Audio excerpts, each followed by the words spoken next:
తెలంగాణలో అభయహస్తం ప్రజాపాలన కార్యక్రమం కొనసాగుతుంది. మొత్తం 16,395 ప్రదేశాల్లో ప్రజాపాలన సదస్సులు ఏర్పాటు చేశారు. 12,769 గ్రామ పంచాయతీలు, 3,686 గ్రామ వార్డుల్లో ప్రజాపాలన సదస్సులు జరుగుతున్నాయి. గ్రామ సభల ద్వారా లబ్ధిదారుల నుంచి స్వీకరించనున్నారు అధికారులు. జనవరి 6 వరకు ఈ కార్యక్రమం జరుగుతుందని ఇప్పటికే సీఎం రేవంత్ రెడ్డి స్పష్టం చేశారు.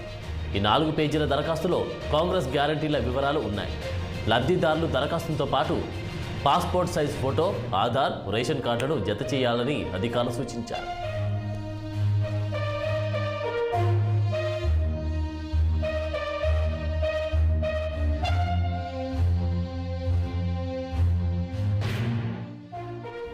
మహాలక్ష్మి, రైతు భరోసా, గృహజ్యోతి, ఇందిరమ్మ ఇల్లు, చేయూత పథకాల కోసం లబ్ధిదారుల నుంచి దరఖాస్తులు స్వీకరిస్తోంది. ఇక దరఖాస్తుల స్వీకరణ అనంతరం రసీదు ఇవ్వనున్నారు అధికారులు. అయితే ఈ ప్రజాపాలన కోసం 3,714 అధికార బృందాలు ఏర్పాటు చేశారు. మహిళలు, పురుషుల కోసం వేర్వేరు క్యూ లైన్లు ఏర్పాటు చేయగా ప్రతి 100 దరఖాస్తుదారులకు ఒక కౌంటర్ను సిద్ధం చేశారు. ప్రజాపాలన పర్యవేక్షణకు ప్రతి కలెక్టరేట్లో కంట్రోల్ రూమ్ను ఏర్పాటు చేశారు అధికారులు.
ఇక ఇదే అంశంపై నల్గొండ నుంచి మా ప్రతినిధి శ్రీనివాస్ లైవ్లో అందిస్తారు. శ్రీనివాస్, చెప్పండి, ఈ యొక్క ప్రజాపాలనకు సంబంధించినటువంటి అప్డేట్స్ ఏంటి?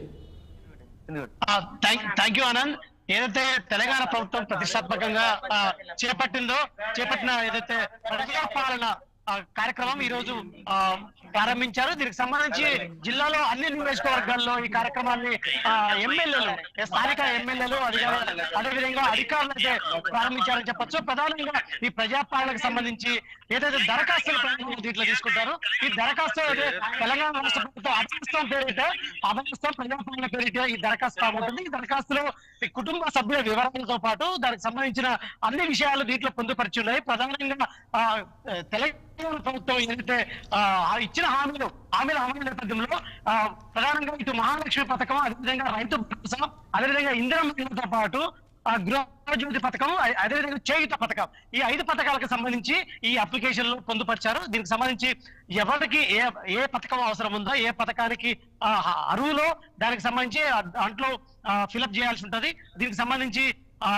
ఈ అప్లికేషన్ ఫామ్ తో పాటు ఆధార్ కార్డు, అదేవిధంగా రేషన్ కార్డు కూడా అది ఫిలప్ చేసి ఇక్కడ ఇస్తున్నారు. అయితే ప్రస్తుతం మనం నల్గొండ జిల్లాలోని మిర్యాలగూడ సెంటర్ లో బంగారుగడ్డ కేంద్రంలో ఉన్నాం. ఈ కేంద్రంలో ఇప్పటికే అంటే 400 అప్లికేషన్లు అయితే ఇక్కడ సిబ్బంది తీసుకున్న పరిస్థితి ఉంది.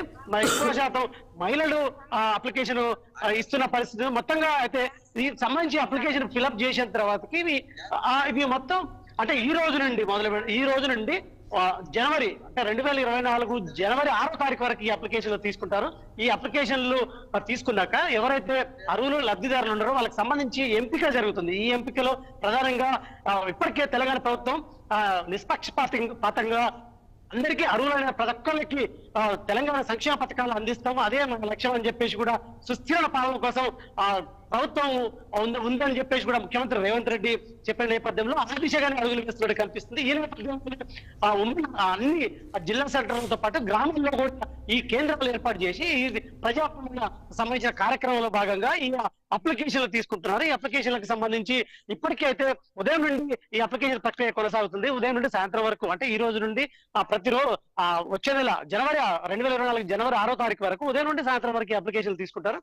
సాయంత్రం ఇది ఈ లబ్ధిదారుల ఎంపిక జరుగుతుంది. అయితే మరికొన్ని రోజులు కూడా జనవరి 6 తర్వాత కూడా మరికొన్ని రోజులు కూడా ఈ డేట్ అయితే పొడిగించే అవకాశం ఉంది. ఎక్కువ లబ్ధిదారులు ఎక్కువ వస్తున్న నేపథ్యంలో ప్రధానంగా చూసినట్టయితే ఈ చేయుత పథకం, అదేవిధంగా గృహజ్యోతి పథకం, ఇందిరా మహిళలకు సంబంధించి ఎక్కువ లబ్ధిదారులు అప్లికేషన్లు ఇస్తున్నట్టు కనిపిస్తుంది. మొత్తంగా ఈ సెంటర్ లో దీనికి సంబంధించిన సెంటర్ ఇన్ఛార్జ్ మనతో పాటు ఉన్నాడు. ఒకసారి అది తెలుసుకుందాం. సార్ చెప్పండి, ఇప్పటి వరకు ఈ సెంటర్ లో ఎంతమంది అప్లికేషన్? ఇప్పటి వరకు 86 అప్లికేషన్లు వచ్చాయండి. 400 అప్లికేషన్లు వరకు రావచ్చు అని అనుకుంటున్నామండి. మొత్తం మహిళలు ఎక్కువ వస్తున్నారా లేకపోతే ఎవరు ఉన్నారు? మహిళలే ఎక్కువగా ఇస్తున్నారండి. రైతు భరోసా ఒకటి, ఇందిరమ్మ ఇళ్ళు ఒకటి, చేయుత పథకానికి ఒకటి అప్లికేషన్లు ఎక్కువగా వస్తుంది. ఓకే, అదేవిధంగా ఇప్పుడు ఈ రేషన్ కార్డులు తెల్ల రేషన్ కార్డులకు సంబంధించి అప్లికేషన్లు తీసుకుంటున్నారా ఏమైనా? ఇక్కడ వైట్ పేపర్ మీద రాసి ఇవ్వచ్చు. ఏమన్నా వేరే ఏమన్నా కావాలంటే వైట్ పేపర్ మీద రాసి ఇవ్వచ్చు. అది ఇంకా రేషన్ కార్డులో అవుట్ సైడ్ ఆన్లైన్ లో చేస్తున్నారండి తెలిసింది. ఇక్కడ మాత్రం ఇదేం లేదు. అది ఇక్కడ అప్లికేషన్ తీసుకుంటాం మేము. అది కూడా అంటే ఈ రోజు నుంచి ప్రతిరోజు ఇక్కడ ఈ సెంటర్ లో తీసుకుంటారా? ప్రతిరోజు 6వ తారీఖు వరకు మార్నింగ్ 10 నుంచి ఈవినింగ్ 5 వరకు ఇవి అప్లికేషన్ ఫామ్ తీసుకుంటాం. రైట్. మొత్తంగా ఇక్కడ మనతో పాటు మహిళలు కూడా ఉన్నారు. అమ్మా, ఎక్కడి నుంచి వచ్చారమ్మా మీరు? మీరు దేనికి అప్లై చేసుకున్నారు? ఓకే, మీరు ఎక్కడి నుంచి వచ్చారమ్మా? మీరు దేనికి అప్లై చేసుకున్నారు? ఇందిరా మిల్. అంటే ప్రధానంగా ఇందిరమ్మ నిరుపేదలకు సంబంధించిన ఇందిరమ్మ ఇళ్ళు కూడా గతంలో కాంగ్రెస్ ప్రభుత్వం అంటే వైఎస్ రాజశేఖర రెడ్డి హయాంలో కూడా ఇందిరమ్మ ఇళ్ళను కూడా ఎక్కువ ఇచ్చే పరిస్థితి ఉంది. అదేవిధంగా ఇప్పుడు కూడా ప్రస్తుతం అయితే ఎక్కువ అయితే ఇందిరమ్మ ఇళ్లకు ఆసక్తి చూపిస్తున్నారు. అదేవిధంగా చేయుతకు పథకానికి సంబంధించి కూడా అప్లికేషన్లు ఇస్తున్న పరిస్థితి, మరోవైపు పెన్షన్లు కూడా ఇస్తున్న పరిస్థితి. మొత్తంగా ఈ సెంటర్ లో ఇప్పటికైతే 400 అప్లికేషన్లు అయితే ఇటు ఇచ్చిన పరిస్థితి. మొత్తంగా మహిళలు ఎక్కువ మనం చూడొచ్చు, మహిళలు కూడా ఎక్కువ అప్లికేషన్లు ఇస్తున్న పరిస్థితి కనపడుతున్నాను ప్రస్తుతం. Thank you Srinivas.